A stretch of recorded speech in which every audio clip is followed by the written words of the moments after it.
Hello viewers, আসসালামু আলাইকুম। Welcome to my channel আফরোজার শখের রান্নাঘর। ভিউয়ার্স, কেমন আছো সবাই? আশা করি আল্লাহর অশেষ রহমতে সবাই ভালো আছো। আমরাও আছি আলহামদুলিল্লাহ। আমি আজকে করেছি চিকেন কিমা দিয়ে সবজির পকোড়া। খেতে অনেক লোভনীয় এবং অনেক মজাদার। তো চলো আমি কিভাবে এই চিকেন কিমা দিয়ে পকোড়াটা করেছি দেখে নেওয়া যাক। আর হ্যাঁ, তোমরা ভিডিওটা সম্পূর্ণ দেখবে, স্কিপ করবে না। আমি প্রথমে নিয়েছি এখানে বাঁধাকপিটা আমি কুচি করে কেটে নিয়েছি।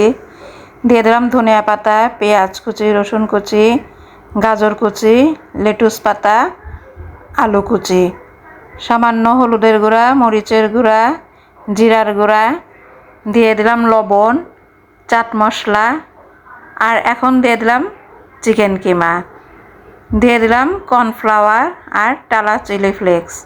তো যাই হোক, সব কিছু উপকরণ দিয়ে আমি ভালোভাবে এটাকে মাখিয়ে নেব। যতক্ষণ জিনিসটা একটু নরম বা সফট না হচ্ছে ততক্ষণ পর্যন্ত আমি এটাকে মাখিয়ে নেব। কারণ এখানে যেহেতু আমি কোনো পানি ব্যবহার করব না, সবজি থেকেই পানিটা একটু হলেও ছাড়বে। এই সবজির পাকোড়াটা খেতে অনেক হেলদি এবং পুষ্টিকর হবে, কারণ এখানে সব রকমের সবজি আছে চিকেন কিমা। আমি এটাকে ভালোভাবে মাখিয়ে নিয়ে দিয়ে দেবো এখানে বাইন্ডিংয়ের জন্য বেসন। আমরা বেসনটা দিয়েছি যাতে সবজির পাকোড়াটা খুব সুন্দর বাইন্ডিং হয়।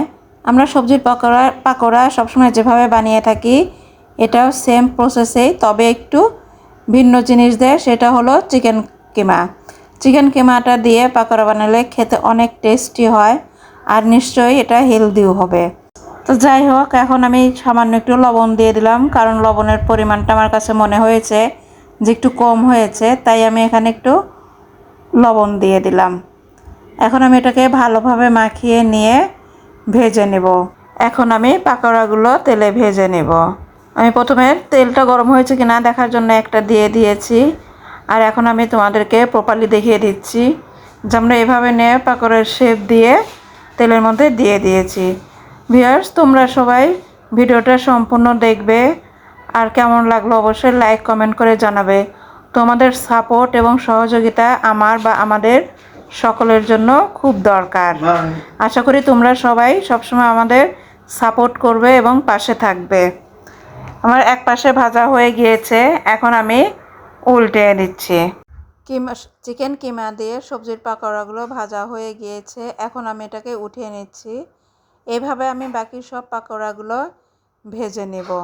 হয়ে গেল দুর্দান্ত মজাদার এবং হেলদি চিকেন কিমা দিয়ে সবজির পাকোড়া। এই পাকোড়াটা ছোট বড় সবাই খেতে ভীষণ পছন্দ করবে, এবং যেসব বাচ্চারা সবজি খেতে চায় না, চিকেন পছন্দ করে, তাদেরকে যদি এইভাবে চিকেন কিমা দিয়ে সবজির পাকোড়া বানিয়ে দেওয়া যায়, তারা খুব তৃপ্তি সহকারে এবং খুব মজা করে এই পাকোড়াটা খেয়ে নেবে।